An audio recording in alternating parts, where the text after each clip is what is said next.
SEC fans, week 11 is here. We did a bunch of long ranting in our review shows from week 10. So if you want to hear us complain about some stuff, definitely check those out. Thanks so much for everybody for joining us this week. We're going to mix it up on you a little bit this week. So we've got we've got Auburn and Georgia that we're going to talk about this week in our game of the week, but that's our only game that we're doing this week. Beyond that, we're going to talk a little bit about the SEC race up to this point, and we're going to break it down and talk about the SEC West up to this point and how that's gone in terms of expectations and where it's headed. And we're going to do the same thing for the SEC East this year. That might be the more interesting discussion. So just the one game, and since that's our game of the week, let's get going with it. Auburn and Georgia. So Auburn had a little bit of a struggle this past week with Vanderbilt. We knew Vanderbilt played pretty good defense, although it was a little bit of a concern for Vanderbilt given the fact that they've played good defense up against really some bad offenses. John Franklin III comes out to start the game. Nobody knew that Auburn wasn't going to play Sean White to start the game. I am convinced, even though I'm not a big conspiracy theorist, that there was some sort of suspension or something there. Sean White didn't show any sign of injury. Gus said he didn't practice all week. Philip Marshall said he saw him practice Thursday. There's a lot of confusion there, and it's rare to see a guy come off of injury and be that just ready to go. So anyway, Sean White did come in the second half, and they did do considerably better in spite of the fact that Auburn had basically everything that could go wrong for them went wrong, and they still won the game. Cam Petway pulls up late with an injury. We don't know how bad, and that could have a huge impact on this game. Everybody needs to remember they're already down a couple running backs from the all season. And Kerryon Johnson's been a little bit hurt. So get us into this game, Husky, just before we get into any kind of numbers or any kind of, matchups. Just talk about these two teams, how they've been, and kind of what we can expect from a high level in this game. There's no doubt, right? These two teams have, in a lot of people's minds, been trending in different directions. Now, I would debate that somewhat. Auburn started the year with a really, really tough early slate, playing Clemson, playing a healthy Texas A&M, playing LSU. They go 1-2 in those games, but those were tough opponents. Those were tough opponents that were healthy early in the season. Auburn had a lot of young players that they kind of had to get things sorted. Their offensive line was shuffling, and I don't know that they necessarily were all that different early than late. Georgia, same problem. They play North Carolina, they play Missouri, have close games, win them both. North Carolina is probably a pretty good team in retrospect. Missouri's not. Then they get blown out by Ole Miss, lose a close game to Tennessee, beat South Carolina, lose a close game to Vanderbilt. All of those games in retrospect, based off where the teams are now, that's kind of consistent, right? That maybe the best game of that is South Carolina, that actually looks like they may be a decent team, but South Carolina really had to have their quarterbacks come around for that to happen. And that's really what changed their team. Beyond that, I think Georgia's been pretty consistent. So, that's kind of where the two teams are. The biggest thing, though, to me is something we've talked about quite a bit with Auburn, probably taking some heat from it. It's a similar story that we've had with LSU, right? Where both those teams had a lot of success, really started lighting up the scoreboard, but they did it against teams that were really struggling to defend the run, rather. Mississippi State was in that period there around the BYU game where they were just really out of sorts. They kind of woke up. It remains to be seen, what that A&M game really entailed. We'll probably talk about that later when we talk about the West standings. But, the Arkansas is literally the worst, 128th out of 128 in yard per carry allowed. So that's the worst run defense in the country. Not really surprising that Auburn ran the ball well. Ole Miss is trending that way and now in the hundreds in run defense and has been rough all year. So that wasn't surprising. And then you get into the Vanderbilt game, Auburn still ran the ball for 6 yards a carry, but it wasn't, just wasn't as dominant as they had been in the previous few. And they only quote unquote put up 23 points. What am I saying with all that? Well, I'm much like Georgia. I think Auburn really hasn't changed that much. It's just more subtle because they played such good teams to start the year when they were held to lower point totals. They played such bad teams after LSU, and they finally play another defense that isn't great. I mean, Vanderbilt's 11th in the conference in total in defense yard per play. Not a great defensive team, despite what they are most seasons where they're a salty defense. They lost a bunch of players. They're not the same defense this year that they have been. They really just aren't. Really outside of Cunningham. But again, Auburn came back to earth to some degree. But the real consistency to me is one, Auburn has been able to run the ball in every football game, and two, Auburn has been able to play good defense in every football game. Conversely, Georgia has actually been good defending the run in every game this year, really up to the Kentucky game, but that may have more to do with Kentucky that has a really good run game. And Georgia has really struggled defending the pass and struggled just really in all phases offensively. And I think there's a hidden sort of advantage for Auburn. I don't know why it's still hidden at this point, but this offense behind Sean White seems to be a whole lot more efficient than it was in the first couple of games. And if we talk about where LSU sort of got that bump, that mental bump, that perceived bump because they played a bunch of crap defenses, well, they didn't hit that stretch with a new quarterback, right? Like Etling has been the quarterback since the second game of the year. And even when Harris was running the LSU offense, it's kind of the same thing. Like you have an offense where you can't throw it. You have a quarterback who can't throw it. Where I will say this a little different with Auburn is once they eliminated that garbage quarterback carousel and just gave the ball to Sean White and said, go be our quarterback, I do think the offense has gotten a little bit more identity and a little bit more efficient. And so from that standpoint, I think they can be effective against a Georgia team that has struggled a little bit in the past. And you've got a guy in Sean White who is, he's been really effective in yards per attempt. So talk about that in terms of both the potential opportunity there with Sean White relative to this Georgia defense, but then maybe to also talk about Auburn's struggles in the red zone and how that could come into play here. Right. The Auburn offense is predicated on the run setting up the pass. It's that simple. That's what they do. That's how they operate, and everything is built to try to leverage, right, the fact that their offense can run the ball so successfully that it'll set up play actions. It can set up sweeps. Teams get looking inside. Um, what does that end up doing though? Well, it means between the 20s where you have space, uh, you can be a lot more effective, right? Teams are trying to stop the run, so they maybe put a safety in the box, and then they have their corners playing off coverage because if you got a safety in the box, you don't have much help over the top. Auburn surprisingly really hasn't had a lot of success with the deep ball this season, sort of in spite of all that. But they they do enough running it where the corners are going to have to keep 10 yards off the line of scrimmage. That means the receivers have clean releases. They have yards underneath. Sean White is a very, very accurate thrower in the 5 to 15 yard passing game, and he consistently completes those passes. The problem is when you get in the red zone, corners don't play 10 yards off anymore. They don't give you those cushions.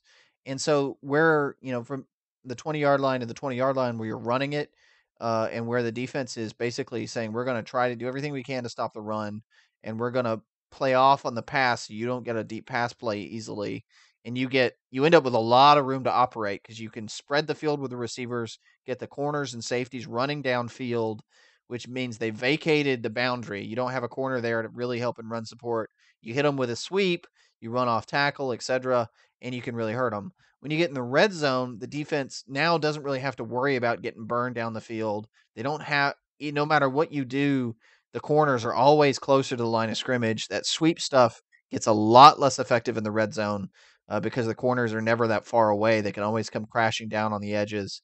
And the run game gets a lot harder because the safeties are close to the line of scrimmage. And what you're basically seeing is if you have a developed passing game where it's schematically called pass plays, teams have to defend that really basically the same in the red zone that they do normally because you have to keep two safeties back. You've got to play the guy side to side. You don't have a safety in the box, and you can run it. But Auburn is doing it off play action, and teams are scared of the play action in the pass game that frees them up between the 20s. But when they get in the red zone, again, there's not enough space for play action to really burn you, so they stop worrying about it. That makes the run game a lot harder. The play action game, even if they want to try it, the corners are playing press coverage at that point, so it's not very effective, and they slow down. So I think it makes perfect sense why Auburn is successful the way they are in that respect. And then I'll draw, there's probably a lot of people may be skeptical a little bit about that, but I can very easily bolster my argument about Auburn and how their passing game works. And I've talked about this a lot all year. Auburn's passing game is designed to really limit the number of throws. Sean White threw 13 passes against Vanderbilt. He completed 10 for an 8.2 yard average, sure, but only 13 attempts. He only played half a game. You can extrapolate that and go, well, he would have thrown 26 times, but it's still about a 2-to-1 run to pass ratio. Auburn statistically is one of the best QB rating teams in the country, 154 QB rating, a great yards per attempt team, 8.7 yards per attempt. That's 14 nationally, tied with Michigan. But in total passing yardage, they are way, way, way, way down the board. I mean, what are they? They're 97th in total yards per game passing the ball. So they are effective because they don't throw it a lot and they throw it enough to keep you honest and to keep you away from the line of scrimmage. But when they do throw it, they're effective. The issue is, again, it's all based off the run. And the more the run slows down, the harder that will be.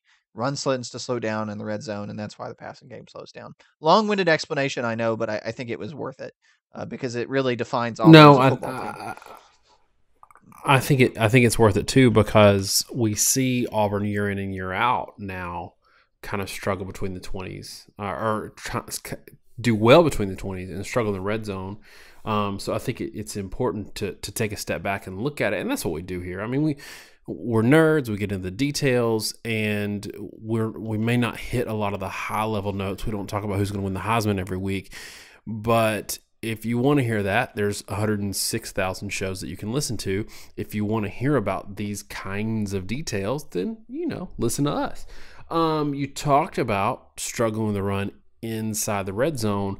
If Auburn doesn't have Cam Petway, are they going to struggle in the run all day, especially given the unique nature of what he brings to that offense?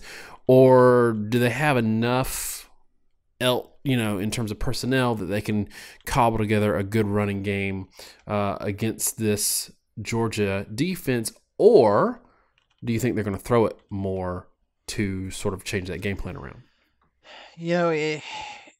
It's going to be interesting to see because I'm not really sure what Auburn goes to offensively without without Petway. I mean, they had Kerryon Johnson coming back, and so that's a good thing, right? That they get a running back that they missed for much of the season, but they were already having major depth issues going into the year. They lose Rock Thomas to transfer. They have Peyton Barber that goes pro early, and then right before the season, Javon John Robinson Robinson is dismissed from the team. So at that point, you start going, what other options do you have at running back? What else can you do? I think personally that more than likely, unfortunately, I think Cameron Petway is probably badly injured. That was my read on the situation based off what I saw. If you go back and watch the replay, when Petway goes down, he's not touched he slows down because you can tell that he's kind of tweaked his some sort of hamstring or calf or maybe a thigh, and he's stumbling, but he falls down before anyone touches him. It's a long, long touchdown play. You guys see guys pull up lame all the time and try to do what they can to get remaining yardage, but you don't normally see them actually go to the turf as a result of it. Right. So that's a bad sign. And they may turn to like Cam Martin, who's been effective, but he's only a 177-pound tailback. They've got some other guys on the roster that are bigger, but none of them are really an all known. Everybody else is 210 or under. Really, basically every tailback on the roster, just glancing at it real quick while I'm talking, they're all 210 or under now. I mean, this really changes the complexion of their backfield because they don't have a power back. And Sean White's running a little zone read stuff, and he has some success as a runner, but he's really just keeping teams honest, running outside. And that's, by the way, quick aside there. I thought it was interesting on his one run how quickly he got down, made me think he doesn't want to take a hit. I think at first I thought maybe he was suspended or something because he didn't, doesn't play a single snap in the first half, plays virtually every snap in the second half. That kind of screams suspended for a half, or was suspended and they weren't going to talk about it, and they decided to unsuspend him. I think who was it? Alabama did that. I think with DJ Hall, DJ right when they Hall. lost that game against Louisiana Yep. Monroe. That's always kind of lived in Yeah, I infamy that remember. that game suspension became a half game suspension pretty quickly when they were going to lose to Louisiana Monroe. I'm not sure this at first. I wasn't sure this wasn't a different situation, but the way he slid makes me think he may have some sort of core injury, a bruised rib or something of that nature that he's protecting, which means they can't run him as much. But he is definitely a smaller, scrambling guy that's actually deceptively athletic and fast, but you need a power back to complement that in the zone read scheme, and they don't really have another one now with Robinson no longer on the team. That changes schematically how they operate. It's the opposite we talked about with Tennessee early in the year, right? Tennessee's zone read scheme was Dobbs as the power runner, and that's why you wanted a speed runner who happened to be Alvin Kamara to complement him. That's why Hurd wasn't as effective because Hurd was not, you want two different types of runners, one to go inside in the zone, one to go outside. And Sean White's pairing was Petway. So, you know, I, I don't know. I think it'll be tough. I think he'll be tough to replace. I do think he's going to be injured and out for some time. And I don't know. It's going to be interesting if he's out for a while, and I don't think we're going to see Cameron Petway for the rest of the year. Yeah, I think I told somebody while I was watching that game, I said, you pull up like that for one of two reasons generally in a run like that. Either it's a really, really bad cramp or it's a really, really bad hamstring injury. That's almost every time you see it. And I think if it was a cramp, we would have already known. And I hope that it's not the case because the guy was having a tremendous season where I don't even think he expected to get the number of reps he got. So, and I hope for Auburn because they already took, like we've talked about before, such a hit on their running back depth that you don't want to see a team make it this far and still have something to play for and lose out because of personnel issues. So hopefully he's not as injured as it seems, but I fear that he is. Okay, so I think at this point, let's get into the model a little bit. I'm assuming we've got a model for this that, like we've said before, can't take into consideration the things like this injury. But let's go ahead and get into the model, and maybe we can massage it a little bit to accommodate some of those things. The model, the first thing it does is sort of breaks down what each team does relative to opponent averages. It's intentionally pretty straightforward and simple. I try to do everything I can to make the model consistent per game. So I don't tweak the way it operates game to game. It's the same sort of same standard every game. Anyway, Auburn and Georgia, and I think this is an underrated thing for Georgia. Their rush average stats are pretty much exactly the same. They're both averaging right at 82% opponent rush averages, and to sort of step back a minute, anything 80 to 90 is really good, or I will say 80 to 85 is really good. Basically, 85 to 95 is solid.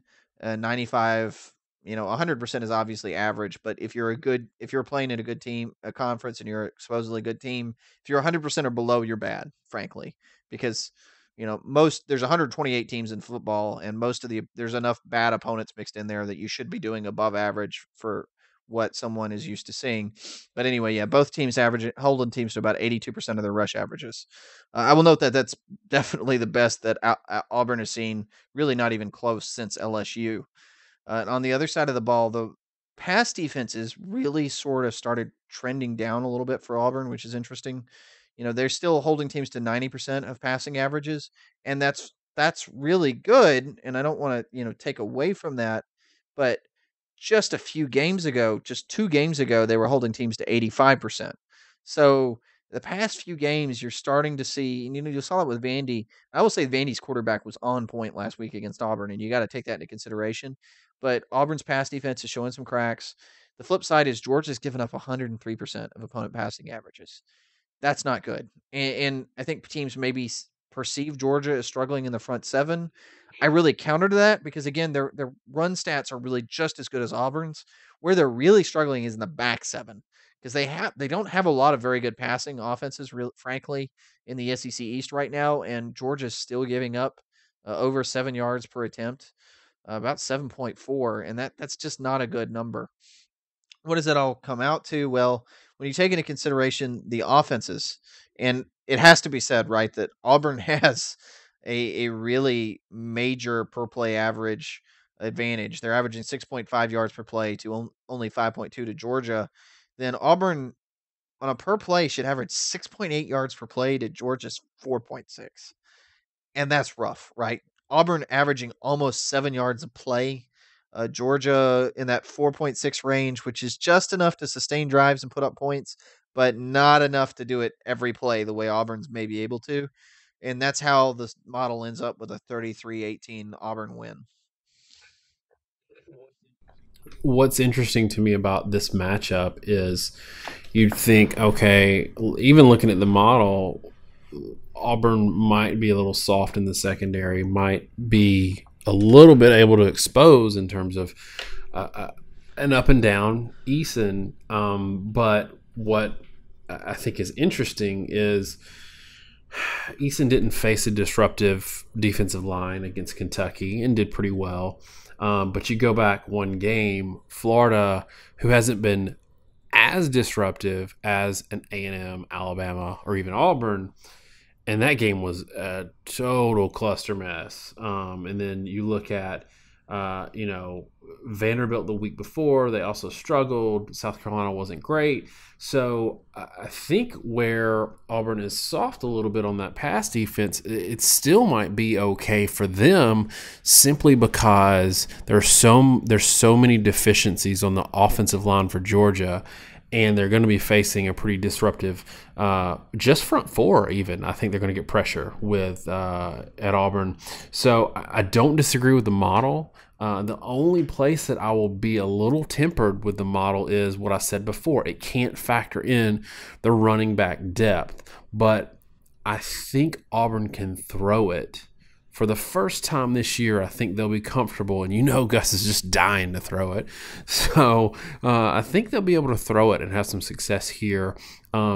Give me Auburn 27, Georgia 17.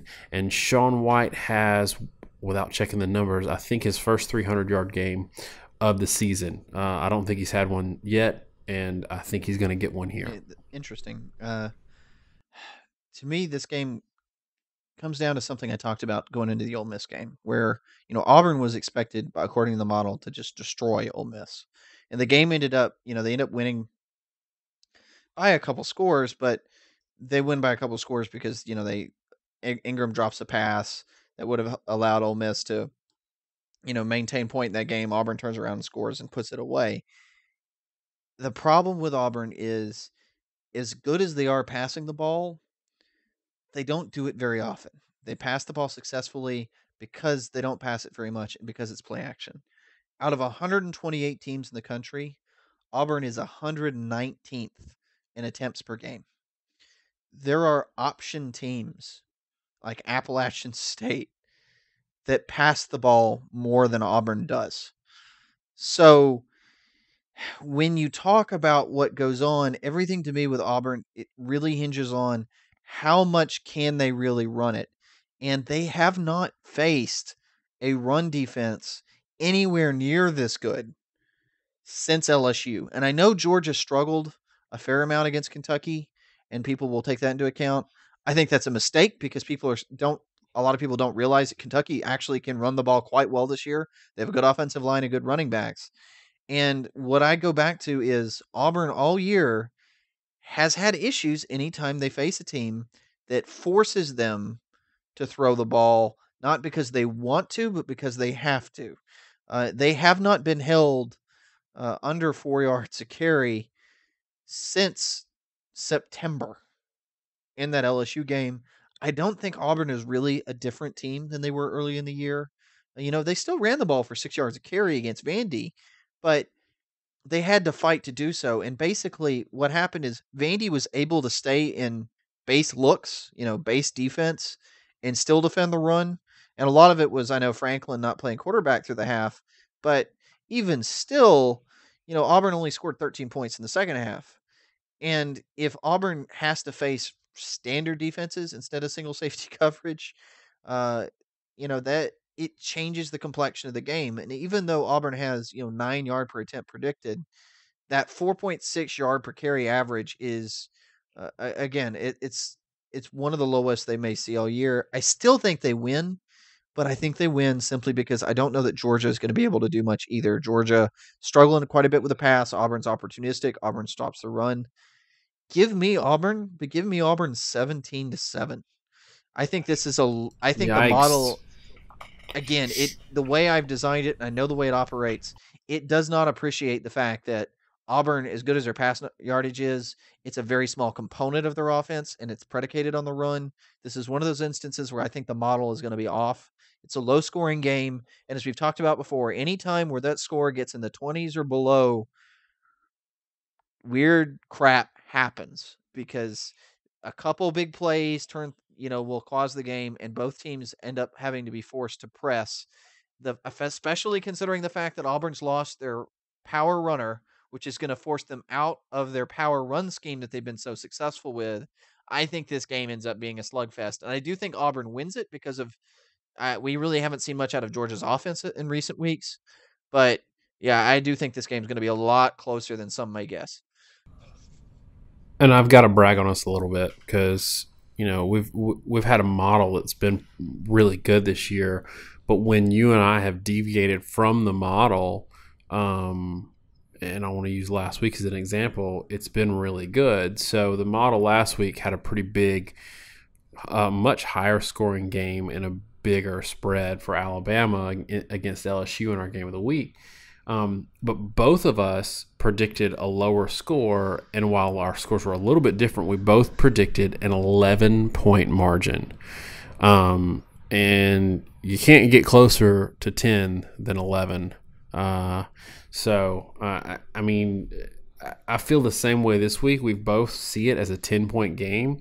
I think it'll be a little higher scoring, but in the end, 10-point game. And I think right now, given all the information we have, and we're having to guess a little bit, that's where you got to be. Until Georgia shows me that. So unlike Ole Miss, who couldn't run and couldn't defend the run, Georgia can defend the run, but they still can't run it, which is crazy to say given their running backs. I don't think they're going to have a good day offensively against this Auburn team. I agree with you. But it will be. I'm really curious to watch this game because it's kind of a hard one to pick. And if I were a gambling man, I wouldn't touch it. No, I totally agree with that. I sort of have, first off, I don't gamble. We can, as a very quick aside here, when you gamble, there's juice, which means they get a percentage of the winnings. They're too good at setting betting lines. You're not going to beat the juice. You're not going to be, you got to win like 60% of the time to actually make money when you take that into account. You're not going to be able to do it because the betting lines are close enough that it's usually 50-50. Don't gamble. I don't gamble. I consider it a waste of money. All that said, for fun, right? I never bet on a game where you're thinking the score is going to be under 20 because it's way too random what's going to happen. And I never bet on a game where I think a team where the line is 3 scores or more, because at that point you're just sort of banking on how fast a team decides to put them away and how fast they decide to burn out the clock versus get a comfortable lead. This is the first instance. I think this game is too low scoring. Again, the Cameron Petway thing is a big deal. To go back to the statement you made about the model, why did we think the model was wrong with LSU and Alabama? That's because anytime that the run numbers get low enough, and we said both those teams were probably going to run for worse per carry averages than they had all year, and that ended up proving accurate. It greatly affects your ability to sustain drives, and because you can't sustain a drive, that four yards per, if you're getting 3 yards per carry, you punt in 3 plays. If you get 4 yards per carry every play, you score a touchdown. It's a huge difference. And we said, well, this is drops low enough where it's going to severely impact their ability to sustain drives. That proved exactly true, and the score ended up being much lower, even though the model actually predicted pretty reasonable in terms of like yardage, because Alabama outgained LSU 3-1.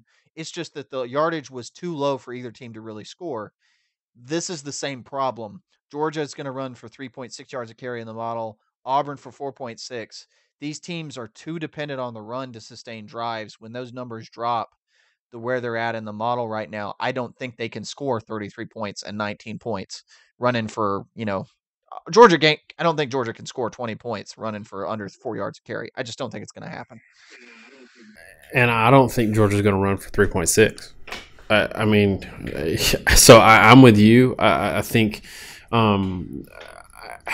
this does take a little bit out of the equation, special teams and defensive score potential, and all that. But just in terms of throwing out the scores, in terms of who's better equipped to survive that kind of war of attrition, I think it's Auburn.